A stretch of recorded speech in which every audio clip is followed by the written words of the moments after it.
E sejam vocês muito bem-vindos a... Não.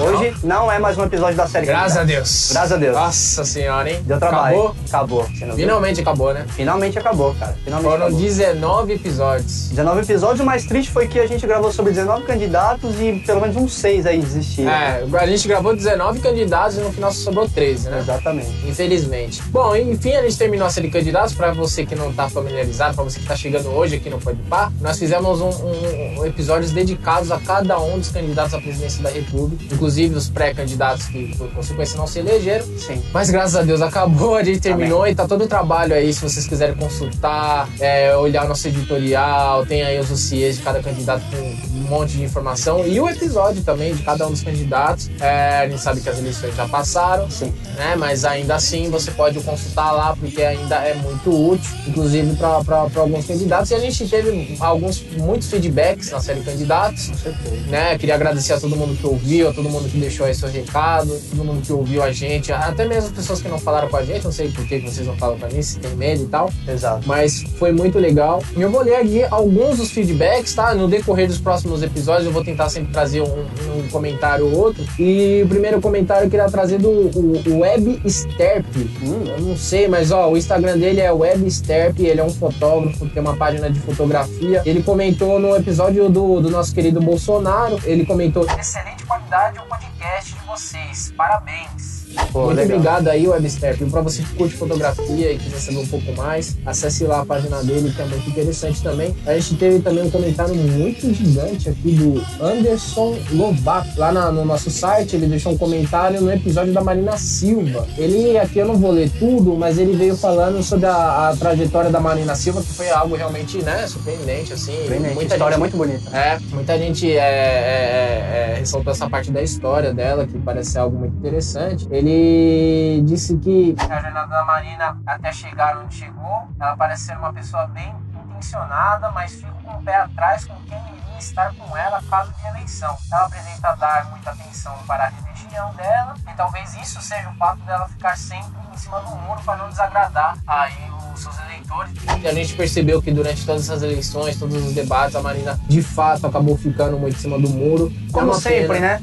Eu disse até no episódio que, pô, a Marina era a pessoa para liderar as eleições de 2018, por tudo que ela já passou, por todas as eleições que ela algariou e tal, e infelizmente não foi essa a estratégia dela. Ainda mais agora, né, pelos esses tempos que a gente vive, né, com a valorização da mulher, da luta, né, etc. Ela tinha de tudo para brilhar, né, nos debates e na política, mas mais uma vez não conseguiu, infelizmente. A gente falou de algumas pessoas que comentaram, mas a gente não falou do cara que está sempre aí, né? Do Mor, comentarista Mor do Podpah, um amigo muito querido nosso, o famoso Rafa Bueno, Rafael Bueno, tá sempre aí com a gente, comentando, sempre apoiando o Podpah.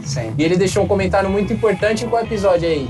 Deixou um comentário no episódio que a gente falou sobre a vida de solteiro. A gente não fala só sobre política, né? Caso você tenha conhecido a gente por conta dos episódios da série Candidatos, sabe que a gente não fala só de política, a gente fala de tudo que a gente acha importante. Ou de coisas irrelevantes também, pra manter um pouco ali a balança equilibrada, né? E não ficar muito chato. A balança comercial? Não, a balança... Ainda não, né? Ainda não. Daqui a pouco nós chega lá. Ainda não. Mas vou ler aqui o comentário do Rafinha. A gente chama ele de Rafinha, de Rapex, Rapoliano. Eu chamo ele de várias fitas, ele não tá ligado, mas vai saber agora. No tempo do Figueiredo era outro nome, né, Rafa? Você tá ligado qual que é, né? Então o comentário do Rafa no episódio Vida de Solteiro foi o seguinte: Vida de solteiro já nos rendeu altos rolês. Entre parênteses, carnaval de 2017 que eu digo. Hein? O carnaval, né? Você que cunhou esse termo, né? É que hoje o Rafa é uma pessoa, né? Já não faz parte da vida de solteiro. Mas eu posso falar que eu e o Rafa, a gente fizemos uma dupla muito legal na Augusta. Olha aí, hein? Olha aí, Rafa, conte. O Brasil já teve várias duplas muito importantes, né? Era Pelé e Coutinho, né? Coutinho e Neymar agora. É verdade. E eu e Rafinha, a gente já fez muitas parcerias aí, né? Olha aí, hein? Acredito que não foi no futebol, mas vamos seguir aqui. Só que ele segue. Mas chega aquela hora que chega, né, parça? Como você disse, né? Agora o Rafinha é um homem compromissado, pelo menos por enquanto. E aí ele complementa falando: no começo, você só quer sarrar geral, usar ilícitos e zoar. Mas basta começar a tocar o Tim Maia, é Ela partiu .mp3 e o cabra chega a chorar. Dá pra subir aí, ou ela partiu um pedacinho? Já tá no alto, Já tá no alto. E também no nosso episódio de número 9, contatinhos virtuais. Ou seja, a gente fez a vida de solteiro e depois a gente viu como é que é os approaches. Como que faz pra ter um novo contatinho, uma nova... Como é a expectativa, o que acontece depois. É tipo um manual dos relacionamentos virtuais. Sim, vocês devem ouvir. A gente falou sobre os aplicativos, Tinder, Happening e tal. E o Rafinha aqui fez um excelente comentário também. Eu tava curtindo esse sistema zoeira. Obviamente ele não deve gostar quando a gente fala de política, mas aqui... Na opinião, o mais treta é saber transferir toda a afinidade do digital pro pessoal. Realmente. Quando a gente citou isso até no episódio, é complicado você estar conversando com a pessoa no virtual, ali no Tinder, no WhatsApp, e aí você vai encontrar a pessoa pela primeira vez. É complicado. Às vezes a conversa flui facinho no WhatsApp, mas chega na cara a cara, os dois travam. Enfim, basta não ser escroto. Aqui vem a diquinha do Rafa. E ó, ele tem moral pra dar dica, hein? Tem moral pra dar dica. Ele tem moral pra dar dica. A mina do Rafa que tá brava, pai. Vamos lá. Enfim. Basta não ser escroto nem fingido. Se a pessoa estiver afim, vai rolar suave. E mandou um abraço pra gente, outro abraço, Rafa. E ele aqui deixou um dado importante que a gente esqueceu de falar. O Instagram também é uma ótima ferramenta de approach. Ah, é verdade. Ou pelo menos pra stalkear, né? Isso, porque você vê aquela pessoa que você já não fala há um tempo, que você sempre quis ficar e não ficou, você vai lá seguir ela. E aí, se ela te seguir de volta, já é um primeiro passo. Aí você vai curtindo as coisas dela. Chama no direct. Vai vendo tudo. Vai curtindo, ver se é recíproco as curtidas. Se ela curte as mesmas coisas. Se ela posta, você curte. Se você posta, ela curte também. Aí você chama no direct. Exatamente. É outra coisa. Como eu não uso nada disso, eu não como ninguém, então eu não tô suave. Enfim, foram esses os comentários aqui. Mais uma vez agradecendo a todos. E você que não comentou, como é que faz pra comentar, o querido Thiaguinho? Bom, você pode entrar no nosso site, que é o podpah.com.br, podpa.com.br, e lá vai ter todos os episódios. E a gente também escreve, né? A gente faz artigos. O Gui escreve muito bem, vale muito a pena ir lá, dar uma lida nos artigos que a gente faz. O site é podpah.com.br, você entra lá no post, né? No episódio, ouve e comenta lá mesmo no nosso site, que a gente vai ficar feliz em receber seus comentários e lê-los em futuros episódios. Sim, pode comentar no site, comentar nas nossas redes sociais. Quais ou são as mandar redes e-mail. sociais? As redes sociais, o Instagram é podpahsp. Inclusive já tem foto da onde a gente tá lá. Tem Twitter? A gente tá aqui. E sim, tem Twitter e também tem Facebook agora, rapaz. Olha aí, mano. Opa, aí sim. Em todas as redes sociais, Twitter, Facebook e Instagram é podpahsp. PODPASP, tudo junto. Você falou de e-mail? Como é que é o e-mail? O e-mail... Você não lembra? O e-mail é o famoso falo mesmo, @podpah.com.br. Soletre. Vamos lá. FALOPODPA. Não, FALOMMO. Falo mesmo. É isso aí que ele falou. Então, se você quiser fazer, né, falar com a gente mais especificamente, né, ou se você gosta de usar o e-mail, pode mandar lá que a gente vai dar uma lida e uma atenção e a gente responde todo mundo sempre, tá? Inclusive, enquanto dá, né? Porque um dia a gente vai ficar tão grande que a gente não vai conseguir. Vai dar sim. Então tá bom. Espero que seja verdade. Inclusive, deixa aqui o adendo pra olharem o nosso Instagram, porque tem muitas fotos lindíssimas de São Paulo, lá de várias épocas, que a gente posta corriqueiramente, né? Sim. E também tem fotos dos lugares que a gente vai também, o Gui acabou de falar. E é bem legal. Sim, a gente sempre vai responder todo mundo, porque quando não der mais pra responder, a gente faz uma startup. É isso aí. Pessoas. Olha aí, meu. Né, pra responder. Mas eu quero ganhar dinheiro. Quer ganhar dinheiro? Quero ganhar dinheiro. Então, antes de você chegar lá, é bom você saber onde colocar seu dinheiro e tal. Aqui tá uma fintech pra você. Fintech? É. Nossa, rapaz, eu não sei o que é isso, não. Então, vamos descobrir.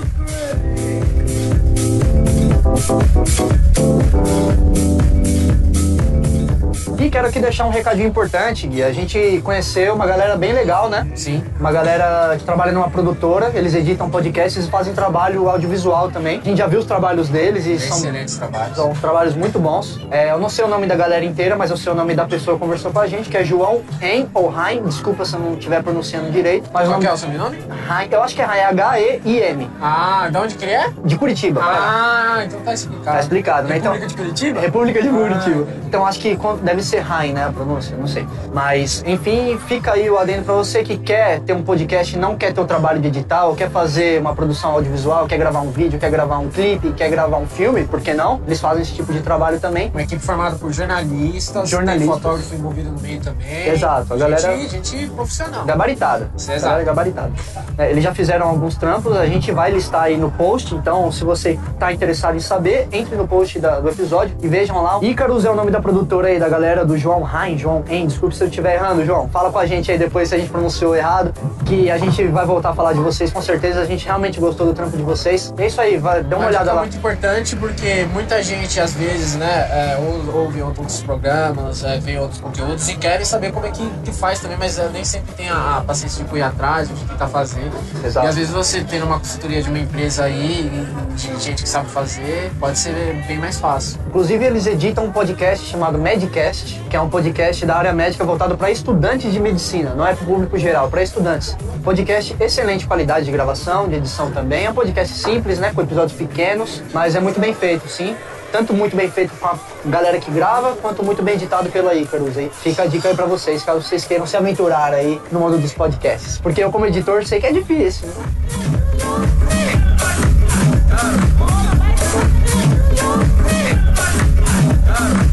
Mas antes da gente falar sobre as fintechs, Gui, a gente tem que lembrar que hoje é mais um episódio da série Parks. Mas vamos voltar para a série Parks, as séries nunca acabam. Exatamente, as séries nunca acabam. E é importante porque a gente pretende mostrar parques de todas as localidades de São Paulo, tá, gente? Centro, Sul, Norte, Leste, Oeste. A gente vai mostrar pelo menos 1 ou 2 parques de cada região. Então prepare-se porque vai ter muito episódio da série Parks ainda. E hoje, Gui, a gente tá no Parque Tenente Siqueira Campos. Você conhece esse parque? Tenente Siqueira quê? Campos, Tenente Siqueira Campos. Faço a menor ideia. Não conhece? Eu tô sentado aqui num parque, agora Exatamente. onde que é, não sei. Esse parque é famosamente conhecido também como Parque Trianon. Você só foi um pouco antes, seu falso, mas tudo bem.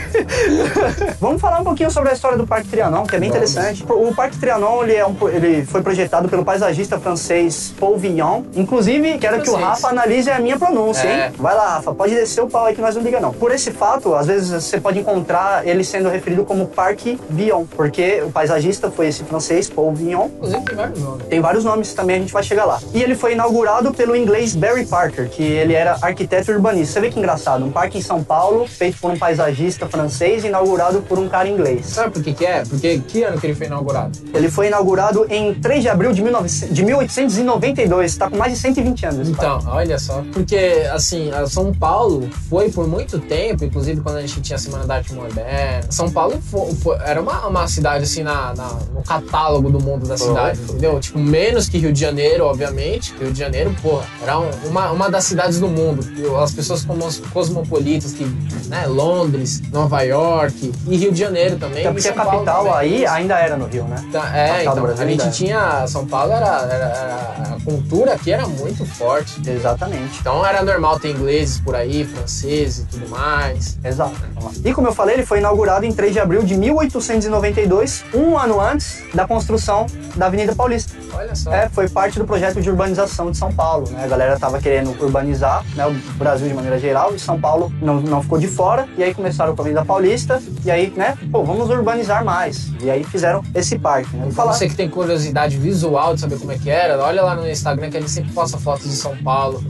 Antigamente, a gente postou uma foto de São Paulo antes de ter o Mirante 9 de Julho, antes de ter o MASP, a Paulista. Exato. Acessa lá, dá uma olhada, eu não vou deixar link nem nada. Exatamente, procure. O seu celular tem 8 núcleos de processamento. Será? Tem gente que não tem tudo isso. Dá pra você deixar o podcast rolando e procurar lá no Instagram. Isso aí. Agora a gente vai falar um pouquinho da história do parque. Falei como ele foi construído, falar rapidamente aqui sobre a história, né? O Parque Trianon tem esse nome, né, de Trianon, porque antigamente aqui existia um clube chamado Clube Trianon, o qual tinha um Belvedere Trianon. Você sabe o que é um Belvedere, Guilherme? Não sei, cara. Belvedere... Tem que procurar realmente, não achei. Belvedere é uma estrutura construída com o objetivo de usufruir a paisagem, de você olhar a paisagem, de você ter uma vista ampla. Isso é um Belvedere, né? E através desse Belvedere Trianon, antigamente o Vale do Anhangabaú podia ser visto por inteiro aqui da Avenida Paulista. Então, a gente tem o Mirante hoje, né? Era como se fosse o Mirante, só que um pouquinho mais alto, e vou falar onde ele ficava logo. Essa região aqui, na época, ela era frequentada pela intelectualidade paulistana.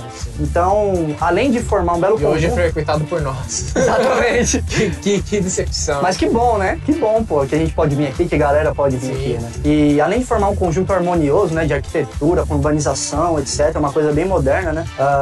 O Belvedere e o Parque, né, Trianon, eles se tornaram o símbolo da riqueza da elite paulistana. Agora sobre o nome, né? O nome Tenente Siqueira Campos foi dado em 1931 em homenagem ao sobrevivente da revolta dos 18 do Forte de Copacabana. Participavam de qual movimento? Do movimento tenentista. Ah, sim, é verdade, é verdade. O movimento tenentista, aqui vai um dado histórico, e por que eu trouxe? É muita coisa, tá? O movimento tenentista, para quem quiser estudar, tem outras fontes aí mais legais na internet. Mas outras porque o passado pode revelar muitas coisas interessantes pro futuro, né? Ou do presente. Então vamos dar uma olhada no movimento tenentista. Ele tinha esse nome porque foi um movimento caracterizado, obviamente foi um movimento militar, como o próprio nome já diz, e ele tinha muitos cabos, tenentes, enfim, gente de baixa patente, por isso que teve esse nome de movimento o tenentismo, né? Movimento tenentista. Exato. Ele começou no dia 5 de julho de 1922 e terminou no dia 6 de julho de 1922. Durou apenas um dia, na época do governo do presidente Epitácio Pessoa, um paraibano que teve 286.386 votos. Não é a série candidatos. Não é. É só pra dar um background histórico. Não, só pra relembrar. E era uma época assim muito conturbada no Brasil, porque os trabalhadores, a classe trabalhadora normal, se ferrava, né? Não tinha condições de vida e tal. Eles viviam na época em más condições e era muito difícil, porque o governo priorizava apenas os produtores de café. Se você é cafezeiro, como é que é? Cafetão. Se você é cafeeiro, tó dinheiro, tó abertura de mercado, venha trabalhar com a gente. Se você é trabalhador, o problema é seu. Exato. Né? E isso gerou muita caristia. Caristia quando você não tem condições passa por condições de vida, fome, por exemplo, é considerado como caristia. Eu achei que era quando alguém tinha alguma coisa. Tipo, mano, aquele caristia é um carro muito louco, tá ligado? Não, é uma palavra que papai usa muito, essa palavra. Fica gastando dinheiro aí, você não tá vendo a caristia lá fora, não. As coisas não tá caras. Legal. Os nordestinos usam. Legal. E o que aconteceu? Já gerou aí, obviamente, um estresse entre os trabalhadores e o governo. E além disso tudo, o presidente Epitácio escolheu Arthur Bernardes, um mineiro, para sua sucessão quando ele estava chegando no final de mandato, né? E durante esse tempo, falsificaram uma carta de Arthur Bernardes, né? Pegaram um papel assinado por ele, escreveram uma carta falsificada que chamava os militares de canalhas. Aí os militares, que já estavam muito descontentes porque Epitácio Pessoa negou aí aumento de salário para eles e tudo mais, ficaram descontentes de vez e pediram para que Arthur Bernardes não fosse candidato, mas mesmo assim ele foi. E para melhorar a situação, né, o Epitácio Pessoa colocou ministros não militares na defesa. Algo que só aconteceu antigamente, hoje em dia não acontece mais, né? Foi aí que surgiu a ideia do salvacionismo, né? Que somente os militares que têm realmente o desejo de salvar a pátria, que têm realmente o amor à pátria, poderiam governar o Brasil e salvar o Brasil. Olha aí. Isso aí, consequentemente, gerou a marcha dos 18, que foram 18 soldados que marcharam rumo ao Palácio do Catete contra 3.000 soldados do governo. Todo mundo morreu, dos 18. Sobreviveu apenas Eduardo Gomes, que levou um tiro, sabe aonde? Não. Na bola. Na bola? Levou um tiro numa bola só e ficou com outro. Sério, sem maldade.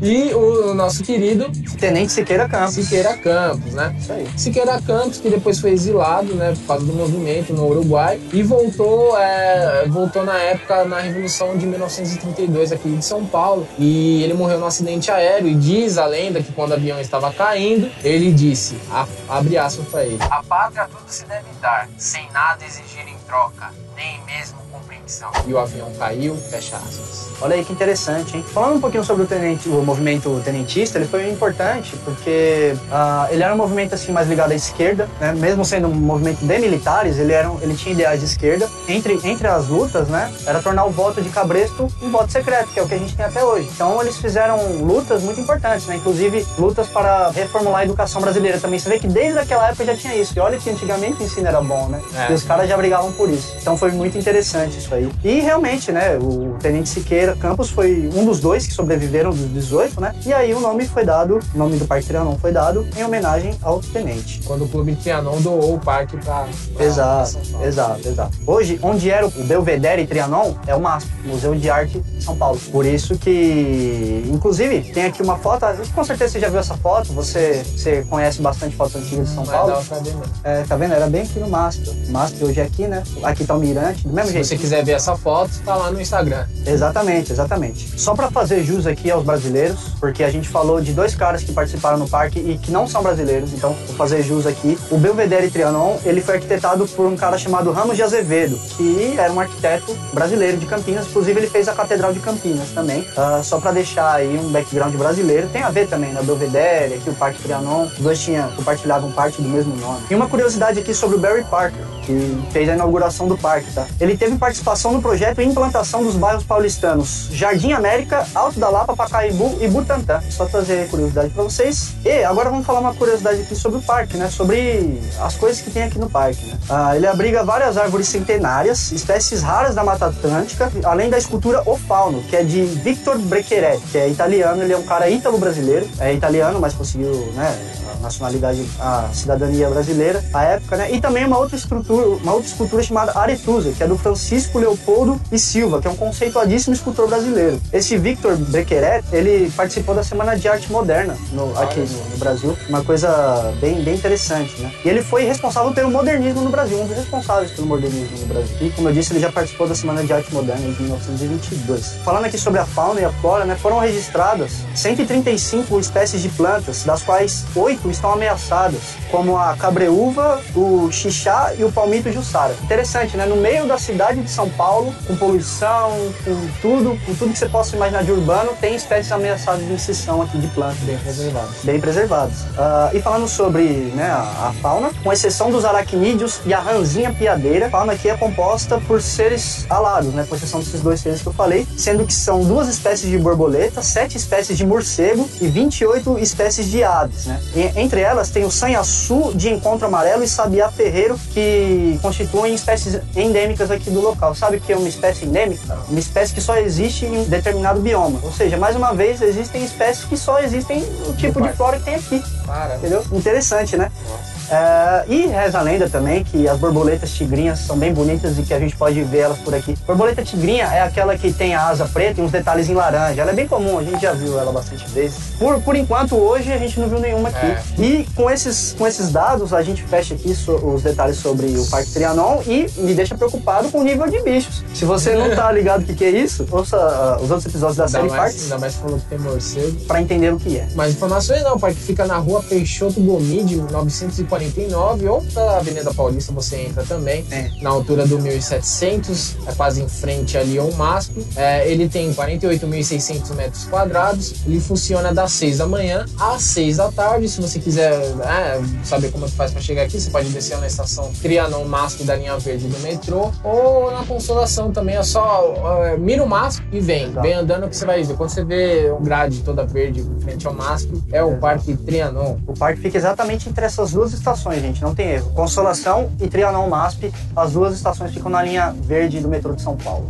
Galera, a gente segue um documento para fazer a série Parques, tá? Que é um estudo dos parques de São Paulo. A gente vai linkar aí o PDF para vocês do estudo. E o Parque Trianon, ele tem a nota 8,21 do ranking ali dos parques de São Paulo. Muito interessante, todos os parques que a gente vai gravar estão na lista desse estudo, tá? Então, se vocês quiserem dar uma olhada, tá aí no link para vocês, tá? E é isso aí, agora você falou de fazer uma startup e ganhar dinheiro. Eu quero ganhar dinheiro, mano. Quero ganhar dinheiro. E o que é fintech, cara? Isso aí é um termo que tá ficando famoso, né? Tá ficando famoso e a gente vai conhecer um pouco mais. Vamos agora falar sobre tecnologia aqui no Podpah. Exatamente. Eu sou o Thiago Almeida. E eu sou a Graziele. Mudei de novo. E eu sou o Guilherme Souza. Bora lá ver. Bora!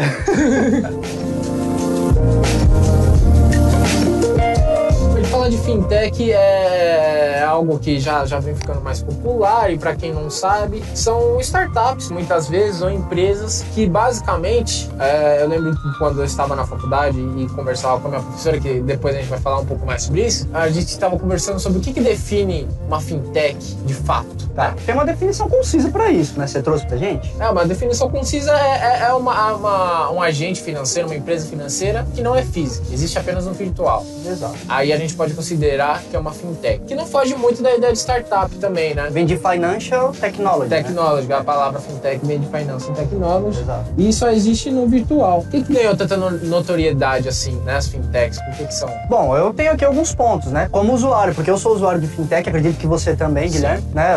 A gente vai até falar de umas A bastante. gente vai falar.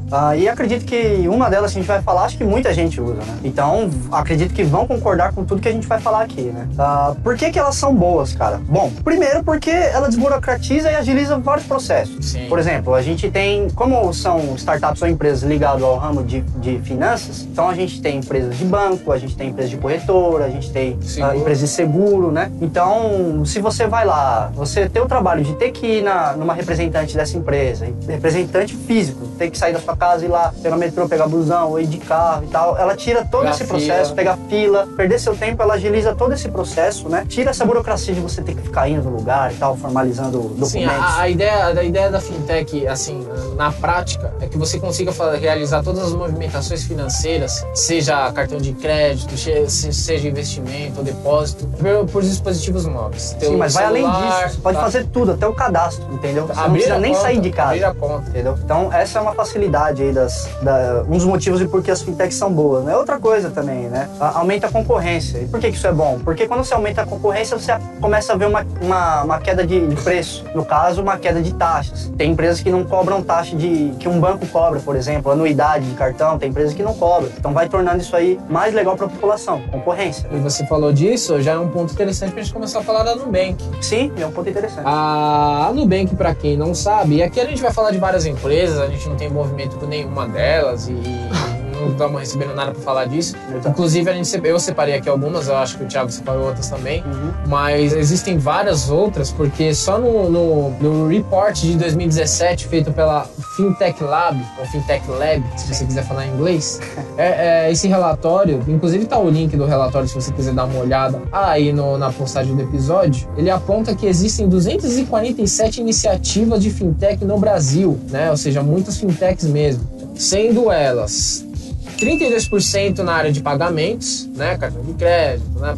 Facilidade de pagar, 18% na gestão financeira, 13% em empréstimos, 8% em investimentos, 7% em funding, 6% em seguros, 5% em negociações de dívida, agências de criptografia, né, moeda criptografada, criptomoedas e tudo mais, e as DLTs representam 5% desse total, câmbio 4% e outros serviços, né, multisserviços 2%. Então a gente tem um cenário hoje, né, bem diversificado. Esse é o relatório do ano passado, a gente ainda não tem o desse ano. De 2017. Mas as fintechs aí vêm num crescimento muito alto, justamente nessa ideia de desburocratizar o setor que o Thiago vinha falando. Por quê? A gente sabe, não é segredo pra ninguém, a gente já falou aqui muitas vezes, sobre a crise que o Brasil viveu, né, obviamente, no período pré e no período pós-impeachment também. E ainda vive, né? Vamos ser honestos. E aí, o que a gente tinha? A gente tinha um cenário trancado, mercado pesado de entrar, de competir, altas taxas, difícil concorrência, né? Ainda mais que a gente está falando do setor financeiro, que é aqueles bancos que todo mundo já conhece, muito fechado de entrar, e uma crise econômica no país, pessoas perdendo emprego, se endividando. O que isso gerou? Fez com que as grandes empresas, grandes bancos falavam: não, agora nós vamos bloquear o crédito, nós vamos emprestar, porque esses caras não vão pagar, não trabalham, vai pagar como? Exato. Então não vai pagar. E aí começou a ficar mais difícil de se adquirir crédito. E as fintechs falaram: não, tá aí um nicho de mercado. Por quê? Os grandes bancos estão parando de oferecer crédito para as pessoas porque existe uma crise financeira. Mas dentre essas pessoas, apesar de muitas estarem com dificuldades financeiras, ainda existem bons pagadores. Sim. Então a gente pode ir lá. E isso gerou aí o crescimento, o boom das fintechs, das startups no Brasil. É engraçado, a gente sempre nota que quando o país passa por uma crise financeira, as startups começam a crescer porque são empresas pequenas, conseguem ser mais ágeis, né? Não fica tanto presa ao risco, porque são startups, são ideias, são investimentos, são empreendimentos empreendimentos, conseguem se articular mais e atender as pessoas mesmo em períodos de crise. Aí a gente tem a Uber também. Sim. E a Nubank, que aqui a gente vai falar agora. Isso aí, só lembrando que, por mais que o forte seja das startups, mas como o Gui muito bem lembrou no começo, também tem empresas grandes que são fintech. Sim. Tem braços de empresas grandes que são fintech.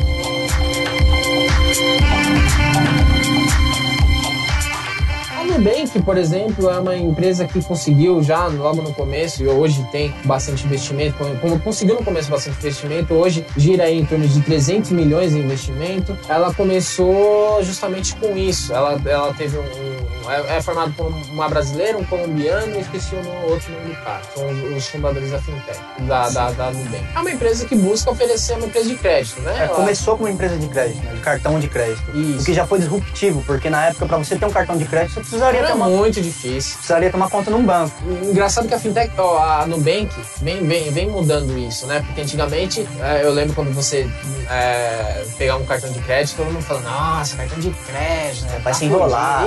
Ixi, tá piada. E aí, olha que engraçado. Você estava falando justamente dessa desburocratização, né? Uhum. E como que isso gera a desburocratização, a maneira de ser mais simples, como isso dá lastro para a empresa cobrar menos do seu cliente. Olha até que porque você legal. corta muita coisa, né? Olha que exemplo legal. Todo mundo já deve, né? Muita gente que está ouvindo já deve ter aberto conta, ou já deve até ter tido o cartão de crédito dos bancos tradicionais que a gente tinha. O que acontecia? Quando você recebia o cartão de crédito em casa, vinha aquele envelopão desse tamanho, com um monte de contrato. Com um monte de folha que ninguém lê, o cartão coladinho, vinha coladinho, né? Aí você tinha que descolar o cartão, ligar lá pra desbloquear o cartão, esperar, aí você poderia usar. Ou às vezes a empresa mandava pra você tudo isso sem você ter pedido. Sim. Aí se você quisesse, você desbloqueava o cartão. A Nubank já começou aí, ela falou, não, ela tem o processo de análise de crédito dela, a gente vai falar sobre isso. E aí quando ela manda o cartão, ela manda pra você numa embalagem mínima. Que já corta o máximo de custo. Já corta muito custo aí, com o cartão lá e você desbloqueia pelo app. E você não paga nada, porque tem muito banco que te cobra pra te enviar cobra o frete, né, do envio do cartão ou do reenvio da segunda via caso você perca, ou seja... Então, essa economia fez com que a Nubank fosse mais flexível, justamente porque ela economiza em papel, em frete, em tudo mais. Não tem agência física, não tem que pagar aluguel, etc. Exatamente. Então tudo isso, por que a Nubank consegue ser uma empresa tão atrativa para cartão de crédito e não cobrar anuidade, que é o principal atrativo, né? Sempre foi o principal atrativo da Nubank no cartão de crédito. Se você não usar, você não paga nada. Se você usar, você paga com taxas muito menores, por exemplo. Tem 5 vezes menos juros de qualquer outro cartão aí. Justamente porque ela não tem agência física, não tem aquela estrutura toda chata. Ela economiza aí e repassa essa economia para o usuário. Exato. E é interessante, né? Porque até o cadastro é bem tecnológico, né? Você vai lá, você tira uma foto do seu rosto, tira a foto dos seus documentos, enviam para eles vão analisar, for aprovado, daqui a um tempo eles te mandam o cartão. É bem interessante. Então, aí como que é o processo para ter um Nubank, né? Ou você é convidado por uma pessoa que já tem, isso facilita um pouco mais nos processos da Nubank, ou você se cadastra lá dizendo que tem interesse no cartão. Você vai fazer o Thiago falou, você vai colocar alguns dados, o CPF e tudo mais. Após isso, eles entram dentro do banco de dados da Nubank e ali eles começam a fazer o data mining, pegar seu CPF, ver ali, consultar, se você... Tudo para identificar se você é um bom pagador ou não. A Nubank não tem essa pressa de querer atender todo mundo. Ela atende realmente aquele que é mais adequado ao perfil dela. Tanto que a média de usuários, né, da Nubank é de 35 anos, né? São pessoas muito jovens, aí, considerados da geração Y. E aí, feita essa análise de crédito, a Nubank separa, né, coloca você em todas as 3 listas. E é a lista de aprovados, a fila de espera ou o negado. Esse processo, obviamente, é confidencial da empresa, ela não vai revelar porque é o diferencial dela, mas é mais ou menos assim que funciona. Exatamente. E tudo isso que você falou contribui, né, toda essa seleção, né, toda essa avaliação contribui para mais um ponto para qualificar bem as fintechs, né? No caso, a gente está falando da Nubank, né? Mas toda essa seleção é interessante porque você tem um atendimento de qualidade, você tem um produto de qualidade. Não sei você, mas eu já entrei em contato com o atendimento dos caras. É um atendimento diferenciado, moderno, atual, disruptivo, não tem toda aquela formalidade, a galera manda emoticon pra você, a galera fala super bem informal, você sente à vontade mesmo. Você não sente uma relação como empresa, entendeu? Sente como se você estivesse ali pedindo um favor para um amigo, sei lá, alguma coisa assim. O que é interessante, né? Isso é muito interessante, porque produto de qualidade e atendimento atendimento, principalmente de qualidade, a gente não tem nesses grandes bancos, né? A gente não tem. Então a Nubank subiu rapidamente por causa disso, né? Esse é um outro ponto. E essa análise toda que eles fazem é uma análise que eles fazem com os critérios dele, porque como que é hoje? Se você tem nome negativado, você não tem direito a crédito. Sim. A Nubank, ela vai ver, cara, não, peraí, vamos ver. Não é só isso, né? Não é só isso que vai te Exato. definir se você é um bom ou não pagador. Então é muito interessante. E depois da Nubank, todo mundo quis fazer também, né? Exatamente. Muitos bancos aí quiseram fazer. Inclusive bancos grandes também, né? E assim, a gente tá falando da Nubank, né? Acho importante só falar uma coisa que aconteceu aqui recentemente, né? Tem um cara aí na internet que ele vende um curso no qual ele promete créditos para as pessoas, né, te ensinar como conseguir crédito, como conseguir os cartões sem passar pelo processo de seleção da Nubank. Gente, não caiam nisso, deixar isso claro, tá? O brasileiro, de maneira geral, ele tem muito esse senso da malandragem. Ah, vou ali porque é mais fácil, não consegui aqui, eu vou ali. Não, a gente tem que parar com essa cultura. Muita gente fala isso e tem razão. A gente tem sim essa cultura, tem pessoas que não têm, obviamente, a gente tem que fazer essa ressalva, mas é muito importante, não vá pelo fácil, vá pelo processo da empresa. Se você não for qualificado, tenta de novo daqui a 3 meses, tenta de novo daqui a alguns 6, 1 ano, você vai conseguir, entendeu? Não caiam em processos fraudulentos ou que não sejam oficiais das empresas, tá? A gente falou, né, que tem várias outras empresas também que começaram, né? Banco Original também. Banco Original, do nosso querido amigo. Do seu querido amigo Henrique Meirelles. Henrique Meirelles. Da JF Investimentos. Os queridos amigos, agora não estão presentes no nosso grupo do Telegram. Joesley e seu brod. Por que será, né? Importante lembrar também que teve o Banco Neon, que faliu. O Banco Central fez a liquidez dele.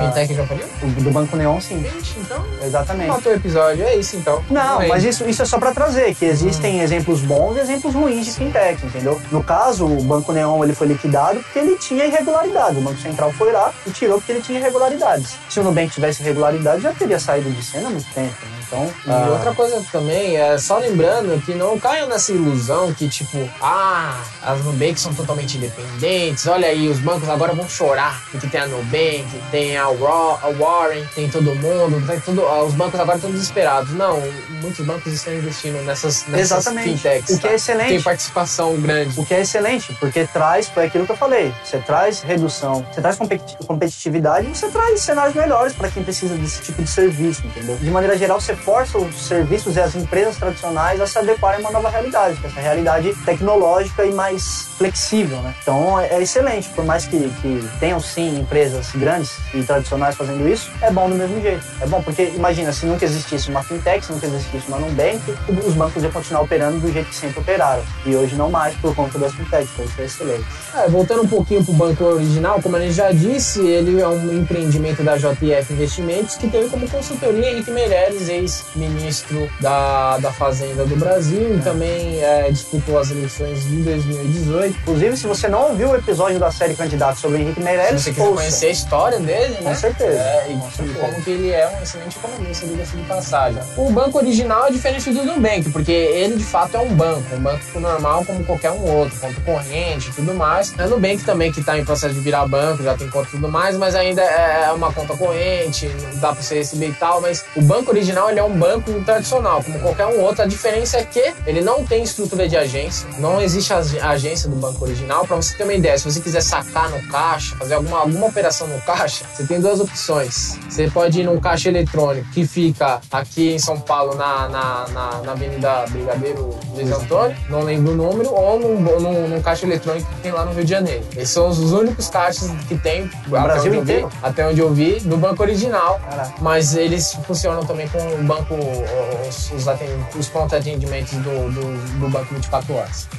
Com ele você pode fazer tudo, pagar conta e tudo mais, ele tem procedimento de TED, também funciona. Depois, se você quiser depositar na sua conta, essa é a única maneira, se você não quiser ir no caixa eletrônico. E ele não exige valor mínimo para você abrir uma conta. Porém, existem dados aí de pessoas que utilizaram, tentaram se cadastrar lá, abrir uma conta. Parece que eles só aprovam quem tem um valor um pouco alto, não aprova qualquer um. Entendi. Só que a diferença dele para outros bancos, inclusive o Nubank, é a questão da anuidade. Ele fornece cartão de crédito, mas tem anuidade, né? né? São taxas aí que giram em torno de R$ 9,90 por mês, dependendo. Eles têm vários tipos de cartão lá. Mas já é baixo. Já é baixo, mas o legal deles é a estrutura de atendimento ao cliente, porque a gente sabe que é um banco e às vezes a gente tem problema com o banco, precisa ir lá, a gente está acostumado a conversar com o gerente, a conversar lá com uma atendente do banco. E como que você faz no banco que não tem isso? O banco original ele tem uma estrutura de bots. Bots? Bots. Olha aí. Bots que funcionam em chats, então você consegue atendimento via Facebook, via o site deles. E são bots que têm inteligência artificial, eles vão aprendendo sozinho conforme as demandas do usuário. Então, às vezes tem uma pergunta que ele não sabe resolver, ele vai aprender com aquela pergunta para na próxima vez já oferecer uma resposta mais adequada. Excelente. E assim vai indo. É claro que eles têm uma estrutura de atendimento humano, mas é tipo o último estágio. Eles tentam resolver tudo o máximo possível com bots. E aí entram pessoas que trabalham na área de tecnologia lá sempre aprimorando esse bot deles. Inclusive, gostaria de fazer uma ressalva aqui. Você escreveu um artigo muito bom sobre isso, né? Sobre a substituição dos empregos, né? Que vários empregos que existem hoje não vão existir daqui a um futuro próximo. E tem tudo a ver com esse tema, né? O atendimento do banco original em primeira instância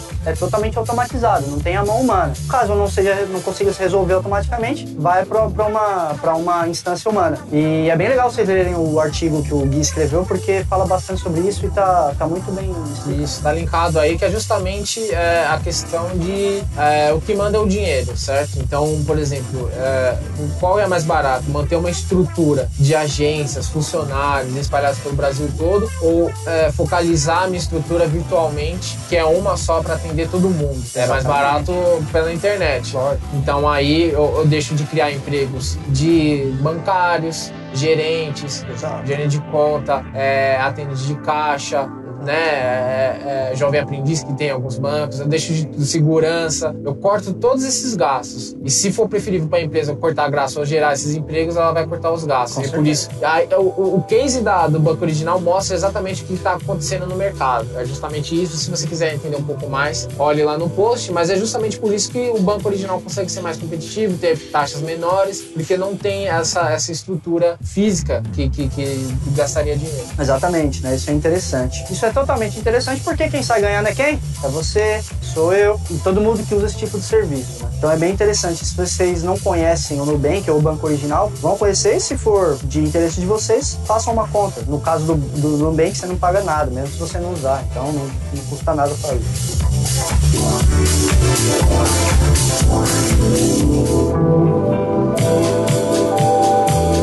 Bom, a gente falou sobre as fintechs, né? Falou que é um termo que vem de Financial and Technology, mas não tem só banco, né? Então, como não são só bancos, a gente trouxe para vocês aqui uma lista das categorias mais comuns aí que a gente encontra, né? De fintechs, né? A primeira que a gente já falou é de banco e de crédito, né? Exemplos aí, o Banco Original, o Nubank. A gente também tem plataformas de métodos de pagamento, né? Exemplo que eu tenho certeza que todo mundo aqui que faz compra na internet conhece. O PagSeguro é considerado uma fintech, porque ele é totalmente, né, online e é um método de pagamento. O PayPal pode ser categorizado como uma fintech. E a Moderninha? A Moderninha não. Não porque ela é física, né? Você tem que usar o cartão. A Moderninha tá incomodando muita gente no mercado. Tá incomodando, mas não é uma fintech. Mas o PagSeguro é? PagSeguro é. E o Mercado Pago também. Já fez compra no Mercado Livre? Já. Então, é isso aí. Fiz. É isso aí, Mercado Pago também pode ser considerado aí uma fintech. A gente tem também a categoria de investimentos, né? A gente tem corretoras que tem aplicativos que são totalmente online, processo de cadastro mesmo. EasyInvest. Tem conta lá. Eu também tenho. Tá zerado. A EasyInvest é um exemplo, né? XP Investimentos? Você também tem outras corretoras. XP eu não sei se ela tem uma plataforma mobile, mas a Modal Mais tem. Tem vários exemplos. Aí o Warren também, o próprio Warren, que tá dando um boom nervoso aí de investimento, né? Porque ele usa bastante esse conceito de inteligência artificial também. E aí ele veio pesado no rolê aí das fintech de investimento, tá ligado? E a gente também tem aplicações de controle financeiro e fluxo de caixa. Isso é bem interessante também. Guia Bolso é um aplicativo que eu acho que quem já procurou organizar suas finanças conhece. Bem interessante. E também vou fazer aqui a menção ao Sigilite. Sigilite é um software de controle de caixa, né? E ele tem uma integração com o Mercado Livre. Então, se você é vendedor no Mercado Livre e quer ter um controle aí das suas vendas, baixa o ERP Sigilite, porque ele tem integração com o Mercado Livre. Todas as perguntas que você receber, todas as respostas que você vai dar sobre as perguntas estão dentro da interface de Sigilite. E, como agora eu sou entusiasta do rolê do do software livre, está disponível para todas as maiores plataformas Sigilite. Linux, Windows e macOS também. Não tem para plataforma móvel, mas tem para todos os sistemas operacionais. O que é um RP? Não é o papo do programa. Enterprise Resources Planning. Outra hora a gente fala disso. Ok. E também, para finalizar a lista dos tipos de fintechs, tem as empresas de seguro, né? As startups são empresas de seguros também. Use, que é da Caixa, muito importante lembrar, tá vendo? Os grandes bancos aí, ó, na pegada. Use é um aplicativo de seguro, né? Você pode fazer seguro de vida, seguro para algum bem que você tem. E o interessante é que, né, essas aplicações de seguro, não tem só essa, a gente trouxe essa para vocês, só como exemplo, mas tem algumas outras. E o legal é que é bem flexível. Você quer fazer um plano de seguro, você consegue adequar exatamente para o que você precisa. Não é uma fórmula pronta, igual é a maioria dos seguros, né? Você pode adequar com as suas necessidades. Tipo eu, por exemplo, que tenho seguro de vida e tal, aí você paga um pacotão gigante. Mas não é nada me atende, entendeu? Exato. Nada me atende. E se atende, não, mas veja bem, aqui, se você morrer porque você tropeçou e caiu no chão e bateu a cabeça, já não como, tá ligado? Então, é aquele negócio da empresa se adequar ao usuário e não o usuário se adequar à empresa. Exato. E pra quem acha que tá meio perdido nesse papo, qual que é o lance das fintechs? É você poder fazer tudo isso que o Thiago falou e que eu venho falando já pelo celular. Pelo celular, pelo computador. Pelo celular primordialmente, né? Porque a gente sabe que a maioria dos acessos são por celular, então as empresas estão apontando mais nas plataformas móveis, né? Celular, tablet, etc. Que antigamente, por exemplo, você ganhava um dinheiro aí, vinha um cara falando, não, pega esse dinheiro aí e investe, boy. Investe. Você fala, mano, como é que faz esse bagulho, tio? Exato. Aí você chega lá no banco e fala, não, eu vim investir. Qual que é, boy? Quanto você tem aí? Então, tu ganha 13º, tem 900 contos, os caras dão risada na sua cara. Já aconteceu isso comigo já. O cara dá risada na sua cara e tal, já te menospreza, né? Não te oferece nem café na agência. Pelo app ninguém te critica, você vai lá você mesmo, escolhe o plano e as metas que você quer. Exato. E tudo mais. E nesse papo, o Thiago citou a Warren, e a Warren eu trouxe o case dela aqui pra mostrar, porque ela tá aí muito envolvida com, né, fazendo propaganda em vários canais de YouTube e tal, Sim. muita gente deve conhecer e deve ficar curioso como que funciona de fato a Warren. É uma Nubank e tal, como que é? É mais ou menos assim. Um pouquinho da história da Warren é interessante, porque ela começou nos Estados Unidos, na Warren Street, em Manhattan, New York. Que é o coração das finanças mundiais, né? Não sei. Manhattan ou a Warren Manhattan. Street? Só que por brasileiros. Brasileiros que trabalhavam já em setores financeiros, mas estavam falando, não, existe um nicho que ninguém tá explorando, hein? E eles se juntaram. São eles o André Guzmão, Marcelo Maisonave, Tito Guzmão, Rodrigo Grudi. E eles começaram o processo fazendo como? Eles começaram a ouvir potenciais clientes, só ouvir. Chegavam, conversavam e trocavam ideia e falavam, se você quisesse investir, o que seria o investimento ideal para você? Aí eles começaram a ver e tal, e começaram a partir disso, depois que eles fizeram toda essa coleta de dados, eles começaram, você percebe que aí não entra tecnologia. Sim, por né? enquanto Entra não. uma ideia, um conceito. Uhum. E aí eles começaram a traçar uma estratégia. Falaram, o pessoal geralmente quer uma carteira de investimento mais flexível. Eles querem uma realidade que, tipo assim, eles estão investindo dinheiro e eles querem saber como que isso vai ser bom para eles. Não, obviamente, se você fizer um investimento, vai ser bom você ter dinheiro no futuro. Mas não, como que esse investimento se transforma para algo útil para a pessoa? Então, como o Warren funciona? Você entra lá no sistema deles e mostra o que você quer. Eu quero viajar. Você quer viajar? Mas você quer viajar para onde? Quero para tal lugar. Quanto você pensa em gastar? Penso isso. Tá, é isso que você quer? Então, eu acho que esses investimentos são os melhores para você, para esse objetivo que você tem. Ligando o investimento ao objetivo, entendeu? Tem mais do que isso também, né? Ele faz várias perguntas para você para identificar o seu possível perfil de investidor. Você é um cara que abre mão da segurança em detrimento do maior lucro, ou você é um cara que é mais conservador nos investimentos e prefere ter um lucro menor, mas uma certeza de lucro? E aí ele vai adequando as melhores opções de investimento para você. Só uma coisa, você falou do banco, que a galera dá risada, etc. Gente, se você... Essa dica é para quem não investe e pretende investir. Para quem já investe, sabe que isso aqui banco é o pior lugar para você se investir. É o pior lugar para você investir o seu dinheiro, tá? Porque eles vão pegar o seu dinheiro, eles vão aplicar em algum lugar, vão pegar o rendimento desse lugar e vão te passar parte desse rendimento. Sim. O resto fica com eles. Corretoras e empresas como Warren, não. Elas cobram cobram taxa, e tem investimentos que nem são cobrados taxa. Por exemplo, a gente tem na Easy Invest, não é cobrado taxa sobre renda fixa. Então, se você quer fazer investimento no Tesouro Direto, você já não paga taxa pela Easy Invest, por exemplo. Então, não é uma coisa predatória como é nos bancos, e não tem essa despeita caso você tenha pouco dinheiro. Para quem não sabe, você pode começar a investir no Tesouro Direto a partir de R$30. Então, fica aí a dica para você. E a gente não tem essas informações. Exatamente. Mas um cuidado que tem que ter nessa sua fala, que é procure, não vou investir em banco, vamos ver, pega as startups, tem 270, traz aí, vamos ver. Procure saber se elas têm fundo garantidor. Lógico. Porque se, por exemplo, falir ou for bloqueado, como foi o Banco Neon, né, que era uma startup, que era uma fintech, se tiver o fundo garantidor, seu dinheiro está garantido. Exatamente. Agora, se não tiver... Mas a maioria das a maioria das corretoras, se você vai investir no Tesouro Direto, não é a corretora que fica responsável pelo seu dinheiro, é o próprio governo. Então, independente da corretora que você for investir, né, que você for colocar seu dinheiro, você já está garantido pela FGC, que é o Fundo Garantidor de Crédito. Então, quanto a isso, não tem mais sim, essa ressalva sua é importante. A gente tem que tomar cuidado, e tudo na vida que a gente vai fazer é com planejamento. Planejamento demanda horas de avaliação para você tomar a melhor escolha. Para complementar essa seara, que agora a palavra da moda é seara, né? Essa seara toda, vamos dar uma atenção nesse dado aqui. Quanto que giram os juros de crédito nos Estados Unidos? E aí todo mundo costuma falar na sua... Nos Estados Unidos é mesmo, aqui Brasil... Vamos traçar os dados verdadeiros. Os juros nos Estados Unidos, no crédito, 9%. Os juros na Espanha, 7%. Os juros na Inglaterra, 4%. Os juros no Brasil, 160% ou mais. Então, é o seguinte, quando a gente fala, muita gente critica a gente porque, vocês são capitalistas, vocês são de direito. Não criticam a gente, mas há um consenso, né, de criticar quando a gente apresenta números em mercado e tudo mais. Gente, a questão é que crédito é bom pra todo mundo, tá? Independente de ideologia ou que você acredita, de acreditar.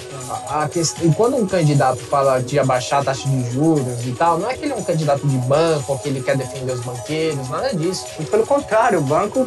Quanto mais crédito tiver no mercado, mais pessoas vão abrir empresas, mais pessoas vão ter a condição de abrir startups ou criar fintechs. Quanta gente no Brasil tem ideia boa, né? E para compra, poder de compra mesmo, a pessoa não ter que comprar uma televisão 4K da Samsung, 49 polegadas e parcelar em 20 vezes, tá ligado? É mais flexibilidade para as pessoas comprarem. Então, é mais ou menos esse dado que eu queria deixar. Vamos se atentar a isso, porque realmente o Brasil é muito complicado nessa questão financeira.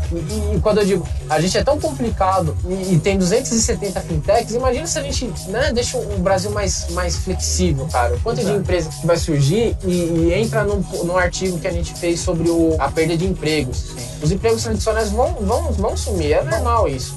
Mas como que o Brasil se prepara para isso? Deixando a terra mais fértil para as empresas nascerem, porque a maioria dos empregos vão surgir em startups, vão surgir em fintechs, vão surgir em outras empresas mas tem que ter condições para elas surgirem. Lembrando que os maiores empregadores da nação brasileira são pequenas e médias empresas. Onde já se encaixa as startups também. A gente já falou isso na série Candidatos e estamos reforçando aqui agora. Então, quanto mais pessoas conseguirem criar os seus negócios, muito melhor será a economia. Só colocando um último dado, prometo que esse é o último. No mundo existem 836 fintechs. Só na América Latina existem 217. O que é pouco, né? 800 no mundo, 830 e poucos no mundo é pouco, né? Mas a gente fala no mundo e eu vou deixar mais um bônus nesse episódio, vocês vão entender melhor. A gente fala no mundo, mas estão distribuídos entre Estados Unidos e Europa. Entendi. Então, não tá mais 200 aqui na América Latina é impressionante. Mas, por exemplo, pode ter 400 500 na Califórnia, só na Califórnia. Mas um quarto do mundo tá aqui na América Latina.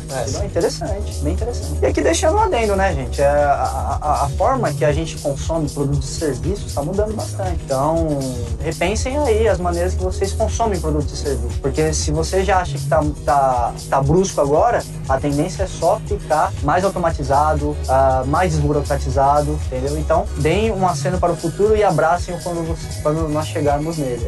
Esse é o adendo aí que eu tenho que dizer, que eu sou um profissional de tecnologia, o Gui também, eu não sou contra a tecnologia, eu acho que ela só tem a melhorar as nossas vidas, então tudo que for de bom a gente tem que aceitar com bons olhos, claro, sempre avaliar se é bom ou se é ruim para a humanidade de maneira geral, mas no caso das fintechs é um exemplo de que a tecnologia pode fazer, entre aspas, milagres, né, pela vida dos seres humanos.